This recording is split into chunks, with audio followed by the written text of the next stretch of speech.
చాలా అద్భుతంగా ఉంది.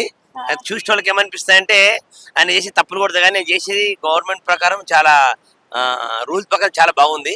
ఎందుకంటే అందరూ అనుకుంటారు ఇది ఏదో అందరు ఇల్లు కూల్పేస్తారు అది కూల్పేస్తున్నాడు కానీ అదేంటి ఏం లేదు. ఆయన రూల్ ప్రకారం అందరి తీసేస్తే చాలా బాగుంటది. ఎందుకంటే చిన్న పెద్ద లేకుండా తారతమ్యం లేకుండా చేస్తుంటే చాలా అద్భుతంగా ఉంది హరిబోల్. అంటే ఇప్పుడు ఉచిత పథకాల వల్ల యూజ్ ఉన్నాయి అంటారు అసలు?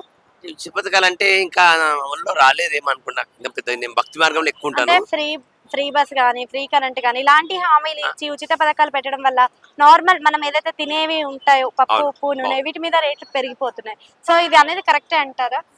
ఉచితంగా అంటే ఉచితంగా గవర్నమెంట్ చూస్తుందేమో అని మన నుంచి కలెక్షన్ వేరే రకరకాలు వెళ్ళిపోతుంది కదా. లేకపోతే రేట్లు ఎక్కువైనందుకు కూడా ఇక్కడ తీసి ఇక్కడ పెట్టినట్లు కొడుతుంది. కానీ చూడలకు అరే ఉచిత బస్సు ఉంది అది కరెంట్ బాగుంది అంటే అని చెప్తుర్రు. కానీ చూడడానికి దానికన్నా ఇక్కడ కూడా ఖర్చులు పెరుగుతున్నాయి కదా. అద్భుతంగా ఉంది అది. తీసేస్తే బాగుంటుందా ఉచిత బస్ అనేది? ఉంచితే బాగుంటుందా? తీసేస్తేనే బాగా. తీసేస్తేనే దానికి వాల్యూ ఉండదు. తీసేయకపోతే అందరూ ఉచిత అంటే ఉచితానికి ఏదానికి ఉచితం అనేది వాల్యూ ఉండదు.